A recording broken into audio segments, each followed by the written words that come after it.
Hi, guys. Welcome back to Marantz Rants. Plenty of good information, a little bit of motivation, a whole lot of truth, no financial advice. I'm going to give you guys a breakdown on Himanshu Gulati. He is the CEO, the Chief Investment Officer for Antara Capital. It's pretty crazy because he's a really smart guy, right? So I'm going to play a clip. I'm going to play an interview that not a lot of people have heard before. It only has like 100 views, right? But I have it, and I'm going to play the clip that's very important to me because this came out about a month before he sold his position on AMC, his puts and his calls, and then decided to go ahead and start shorting down APE. After we seen the 13F, we know exactly what they were doing the whole month of November and December. They were shorting APE units. And then in turn, they went long on APE.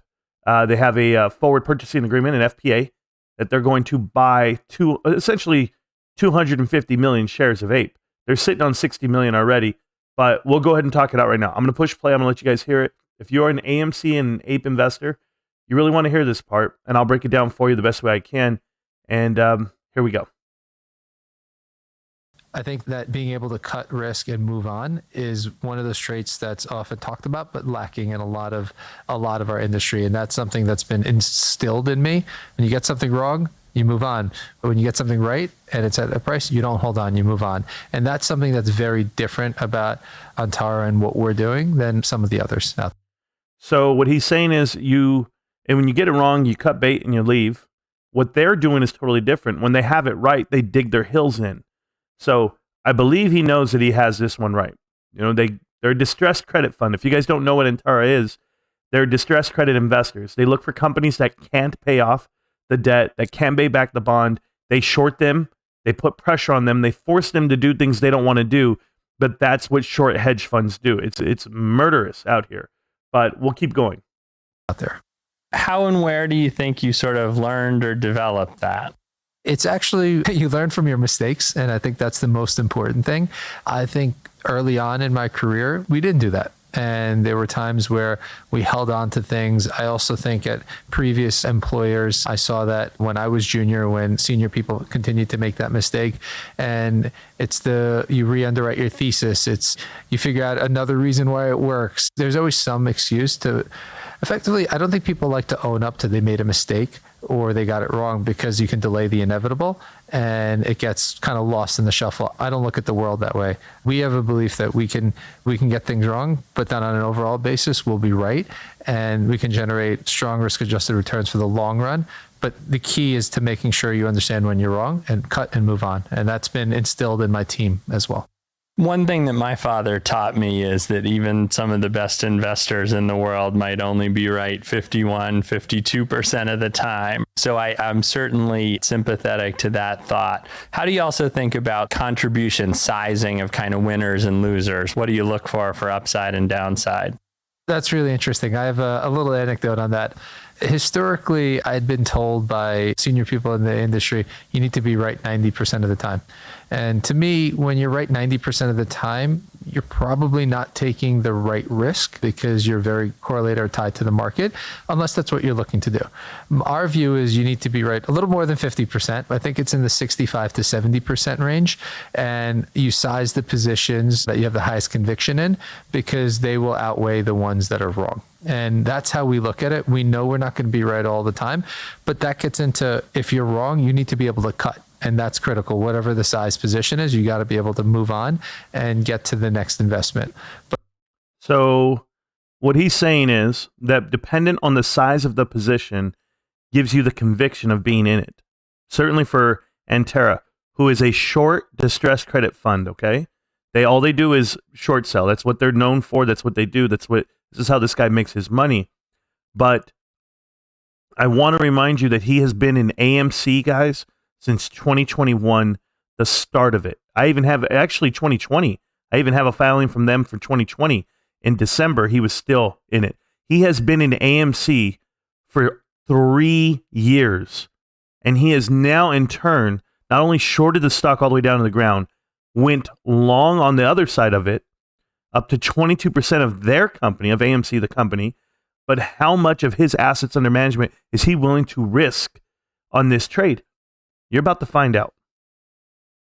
But I'm a true believer that it's all about position sizing and getting that correct, and that's how you generate alpha. So that's an interesting segue to sort of how we got to know each other as a firm, which I think is interesting and worth talking about a little bit. The big driver of our conviction in investing with you was following individual trades with you. It wasn't just that the trade was right. One of the things I saw there was that trade construction was a really important part of what you do. You want to talk about how you think about structuring those?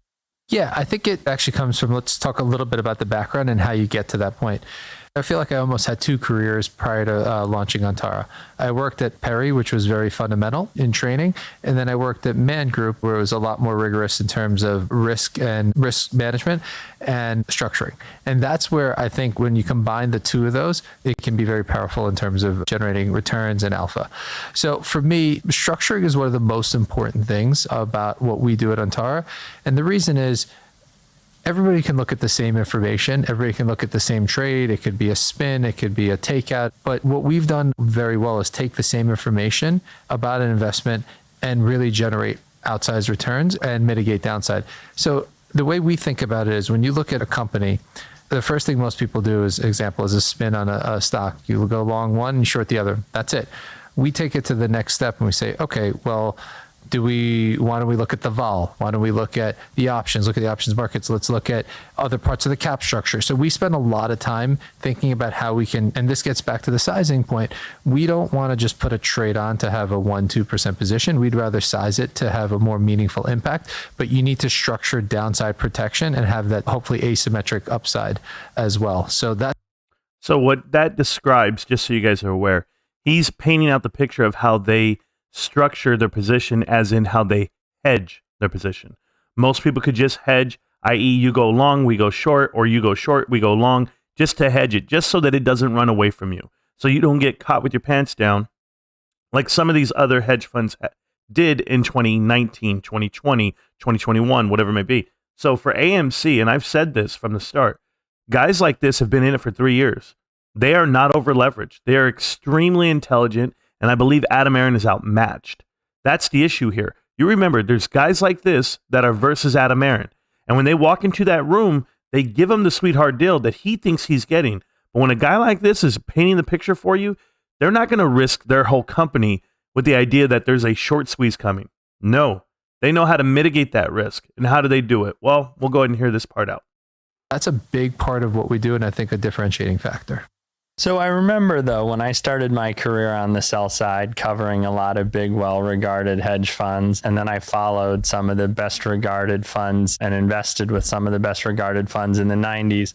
What you say sounds great in a conversation like this, but often people end up with ancillary risks that they didn't intend and don't have an alpha insight on. As you layer more and more legs onto a trade, there are more things that can go wrong. Even if your original insight was pretty accurate, how do you try to mitigate and manage that? So we do everything capped. So as an example, this is not just because of what's happened in the retail markets and meme and whatnot this year. Since our inception, example, if we have a short stock position, we buy calls against it because we don't want to be short squeezed out. If we are doing something in the options market, everything is always capped so we can make sure we understand what our downside is. To that point, we may get something wrong, but we know exactly how much we can lose as opposed to being an endless bottomless pit if you get it wrong. And that's how we, even from structuring on an equity position, we'll buy puts against that name because inevitably we are going to get stuff wrong. But being able to know that I'm capped out at a certain loss is really important. And we look at it from a whole portfolio perspective. And I also think the one thing is people like to do things that they're comfortable with. And a lot of credit investors invest in equity when there's nothing to do in equity. My background is a credit background, but I also co-ran an event equity business historically. I've been doing equities for now 10 years, and it's a big part of what we do. The way we think about it is you really want to actually look at everything holistically as opposed to just a point in time, which is very... So what he's saying, guys, is that when he looks at this whole thing that he's been in since 2020, they had the opportunity to hedge their position with those options, which he did. And I showed you the transactions of it. I showed you how they had it. If you guys don't remember, it was here. I'll show it to you on the screen really quick. Let's see if it's ready to go. Well, that's his ugly face. Let's go here. You know, no edits, no cuts. I'm a busy man. Hey, how you doing, ugly guy? So this is Antera.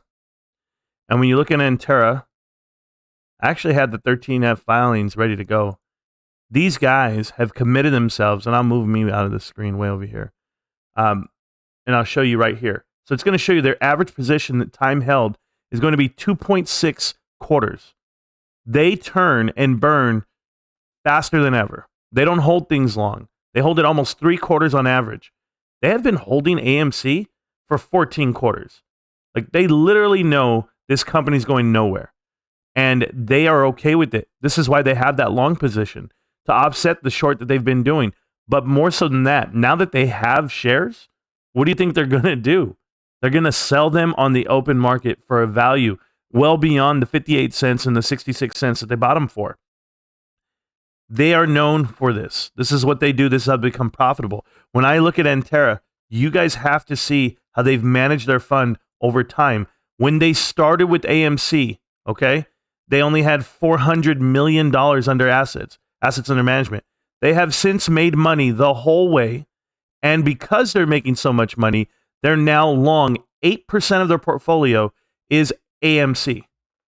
They took it for pennies on the dollar. This guy is smarter than you can imagine. And if you guys really pay attention to what's happening out here, you're about to lose to guys like this. And he's not the only one that has his fingers in the pot. But you guys can't win this battle. It's not about fundamentals of the business recovering. It's not that. You're already owned by private equity. You're already manhandled by private equity. And I'm just the guy telling you the truth. So listen again, watch it again. Maybe you guys will understand it again. But these guys are winning, and there's no beating them. I'm sorry. You're not going to beat them with AMC. You're just not. It's my opinion. You guys do whatever you want to do. But for me to tell you that, it's because, well, I'll tell you why. You're outpositioned, you're outmanned, and you're outgunned. This guy's running circles around Adam Aron, and Adam doesn't even know it. Or does he? Peace.